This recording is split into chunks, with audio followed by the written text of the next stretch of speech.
there was an allegation amongst the senators, and this was an allegation that came from both APC senators and PDP senators against Senator Marafa, that this report, his investigative report, was doctored in favor of the NNPC. Now, I want to ask you whether that's true, number one, and number two, is it something that, is the report something that Nigerians can take seriously? I think that's not true. We have to also, the Senate itself and also that committee, they have integrity to protect. NNPC cannot doctor or influence the outcome of the report. We presented our case before the Nigerians at the public hearing, and everybody heard what our group managing director presented. So there's no question about we influencing the outcome of that report. Now, there was a series of recommendations made within that report. Some of them were that oil marketers should be granted special tax holidays to be able to afford the importation of these refined products and then sell them at the rate of 145. Another one was a special forex concession potentially by the CBN to enable them to do the same thing. And the other one was that apparently there should be a waiver now, according to the Senate committee, a waiver given to oil marketers from the NPA, Customs, and NIMASA, so that they wouldn't have to pay these charges and that the landing cost would come from 171 naira per liter down to give them more room for profit. Now, does this report not clearly favor the interest of oil marketers in the scheme of things? Yeah, so ironically, you can see it's not totally in favor of NNPC. And one fact remains is that, and I need to clarify this, NNPC is not desirous of being a 100% importer of this product. Because for one, being a 100% importer puts a bare burden on our financial position as a corporation. So it's a welcome idea that if there are opportunities for private oil marketers to import, we gladly welcome that idea. And, no, but the allegation, though, the allegation that this report is favoring the NNPC and that it was doctored by the NNPC is not about whether it favors the marketers. It's also about this idea that there was absolutely no description, no kind of evidence given in terms of what is happening with the subsidy that's being paid by the NNPC. Right now, Nigerians know that there is a subsidy payment coming out on a daily basis, rolling out, being paid by the NNPC. The National Assembly has no power of oversight over that money being paid out right now. And in the report, it wasn't there. We don't know how much is being paid in subsidy, and we don't know who's benefiting from it. What do you have to say about that?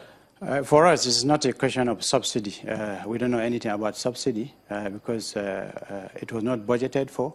But as far as we are concerned, the act establishing us, and the National Assembly knows clearly that in that same act, there's a proviso that we can run our operations and recover our cost fully. But if we know that you're saying there's nothing like subsidy, but we know that the landing cost is 171 and you're selling at 145. Somebody is paying that 26 naira difference. There must be subsidy. Not so? There's a difference between the landing cost and the price we're selling. Clearly, yes. But what I'm saying is that is part of our cost structure. So you're looking at it as operating costs as opposed to a subhead of expenditure. That's right. What do you have to say about the National Assembly's position on this, that essentially you guys are violating the law by taking it into your own hands and not having anybody supervise this process? Because really, we know that it's 26 naira, but we don't know what's actually being paid and paid to whom. Yes, but the NNPC Act is a law in itself, and therefore the National Assembly is the one that is responsible for enacting laws. So if there is any remedy or solution, as one of the senators said, the issue is look into the act establishing these entities, NNPC, Central Bank, etc., etc. If the issue is the security of the products once they're in the country, because you've been very clear about the fact that these products are indeed in the country and that there is enough fuel that it's just not getting to the end user. Now, if we assume that they are in the country and they're rolling around, why has the NNPC not used some of these internal kind of envelopes to be able to fund a tracking operation to ensure that fuel is going from the depots to where they should be? Because you've said that these products are being taken abroad, they're being taken over boundaries. Why isn't that being stopped? And is it not concerning that that might be benefiting somebody within the NNPC? I think there are a lot of operations we are doing, which perhaps some of them are not also public, because some of these sharp practices happen behind the scenes. So we are cooperating with the relevant agencies, especially the security agencies. And also we have activated the use of civil defense nationwide. And we've also intimated the Nigerian customs to be up and doing in terms of the border surveillance to avoid the smuggling of this product. It's a combined effort of NNPC, DPR, civil defense, customs, and the security agencies. What we've been presented with, essentially, from the position of the NNPC is a kind of a binary choice, that it's either it's either the NNPC or it's the oil marketers. What has not been fully accounted for is the potential for NNPC officials to connive with the oil marketers to sell these products across boundaries. Now, I want to ask you explicitly about that. Is it not possible that some of your officials are conniving with oil marketers to defraud this country?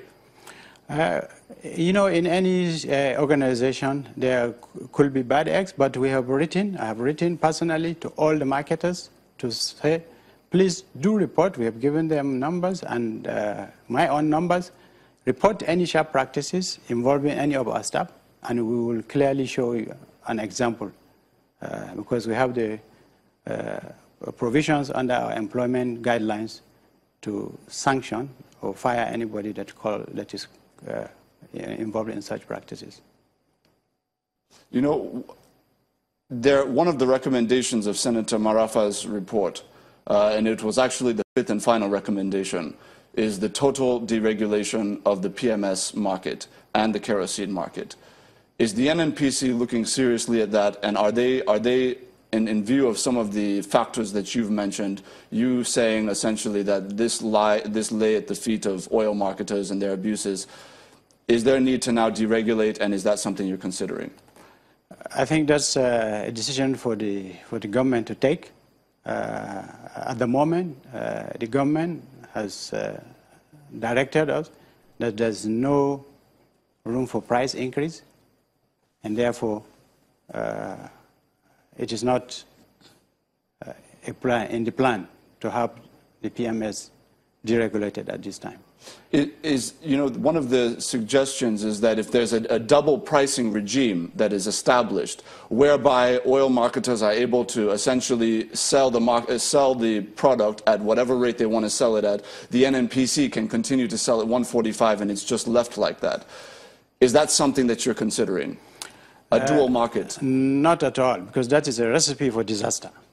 Because what will happen is that the whole product from NNPC will be diverted to the other market. And nobody will get it at 145. We're going to take a short break. Standing by with us has been Mr. Umar Ajia, and we thank you for coming on the program, sir. Thank you very much. Stay tuned. We'll be back in a moment.